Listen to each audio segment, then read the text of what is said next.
The baby showers were over, the nursery complete. David and Rochelle Robinson were about 25 weeks along with their first bundle of joy, and they were over the moon. That was until Rochelle started having early contractions and was flown to Mercy St. Vincent Hospital. Rochelle and her baby were dying. My liver was shutting down, my kidneys were shutting down. They were trying to battle at both ends because they were trying to keep me alive, but then also keep her alive long enough and keep her in there long enough for her to be a viable human being. It was a very scary situation, not knowing, am I going to have a wife after this, a daughter after this, or both, or neither. Rochelle was diagnosed with something called HELP syndrome, and basically it's that umbilical cord, that lifeline between the baby and mom. It was giving all the nutrients to the baby and none to Rochelle, and her body was shutting down. Doctors say HELP syndrome is the #1 killer of pregnant moms, and Rochelle was hanging on by a thread. All of the statistics aside, the second they said that line, that was it.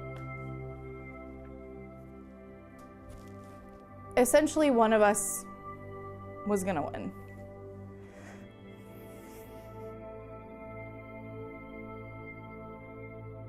Either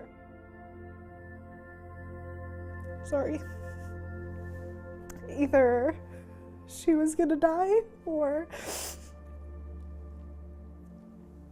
I was. The medical team at Mercy St. V were able to stabilize Rochelle as much as they could, but if they didn't do a C-section soon, they were going to lose her. So within hours of arriving here, she was in surgery. Once their beautiful girl Tatum was delivered and the umbilical cord was cut, Rochelle's chances of survival started to soar. David knew this would be a long hospital stay for their extended family. That's when the team here at the House of Hope jumped in. The Robinsons were able to live here, right on the Mercy St. Vincent campus. David could be close to his baby in the NICU and his wife in their own hospital bed. It's attached to the hospital. It's literally right across the parking lot from the NICU. Like, all you have to do is just walk across the parking lot. It's fine. It was an immediate yes for us. This place doesn't charge, and for folks who really need it, it's such a great resource. They spent almost 3 months living here at home away from home. This space for the family it's like a piece of heaven. I mean, truly, it's comforting, it's safe, it's peaceful, it's not clinical, so they have a place they can go, they can just relax. Not only was this a crisis for the Robinson family, it was also the beginning of a crisis for Toledo. It was 4 years ago and the beginning of the Toledo water crisis, and all hospitals in the area were on emergency protocols. What went from already tricky enough situation, and now you can't even, turn your faucet on, was another curveball we were not expecting nor were we prepared for. Mercy Children's always needs donations for families, especially like the Robinsons.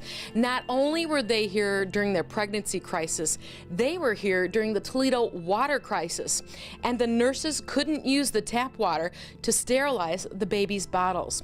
There is a solution though. It's this sterilizer right here. It doesn't use tap water, so David knew what to do. He raised $5,000 to buy 5 of them. I received checks in the mail 5 years after they've stayed because that's when it works for them to make a donation to us, which is awesome. Thank you. I mean, I don't really know what else to say besides thank you. We were completely thrown for a loop. I think anyone who is in any medical situation is, you don't know what's going on. And I think the home away from home was a blessing in terms of, well, that makes it easy. It's right there. We don't have to think about it. We've got a room, we got a place. It only takes one experience like that to put a lot of things in perspective. I wouldn't have a family out there had it not been for everyone here. A family's first start here at Mercy St. Vincent Hospital, home away from home. And this is a part of our journey more than anything. Kelly Heidbreder, WTOL 11. Say, "Gee up, Tater."